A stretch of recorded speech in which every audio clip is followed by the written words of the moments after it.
Ito na yata ang pinakakakaibang pagkain sa buong mundo. Dahil sa tagal na pagkabilad na umaabot ng ilang taon. Sa paningin ng iba, mukha itong panis na karne, pero para sa mga tunay na nakakaalam, ito'y kayamanang mas sumasarap habang tumatagal. Ito ang smoked meat. Nagsisimula ito sa isang buong hita ng baboy. Balanse ang taba at laman. Unang hakbang, binabad ito sa mga lihim na pampalasa, minamasahe ang bawat sulok para kumapit ang lasa hanggang sa kaibuturan. Pagkatapos lulubog ito sa sinaunang sausawan, ibinababad ng 7 araw. Dito nagtatagpo ang oras at temperatura para lumabas ang aroma mula sa loob.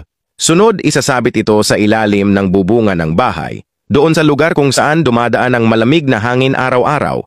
Unti-unti itong natutuyo, tumitigas, at ang tabay nagsisiksikan. Habang lumilipas ang mga araw, lalong bumabango. Kapag natuyo na ng halos 70%, ilalagay ito para pausukan. Ang cypress wood ay dahan-dahang sinusunog, lumikha ng usok na dahan-dahang sumisiksik sa laman. Mula sa mapulang karne, nagiging kayumanggit makintab, mabangot kaakit-akit. Pero hindi pa doon nagtatapos. Sa ilang matatandang pamilya, ang mga karneng ito ay isinasabit ng taon-taon, minsan 10 years o 20 years.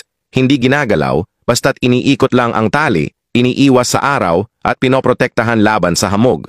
Pagkalipas ng ilang taon, kinukuha na nila ito at niluluto sa iba't ibang putahe na naglalabas ng mabangong amoy na kapag tinikman ay napakasarap.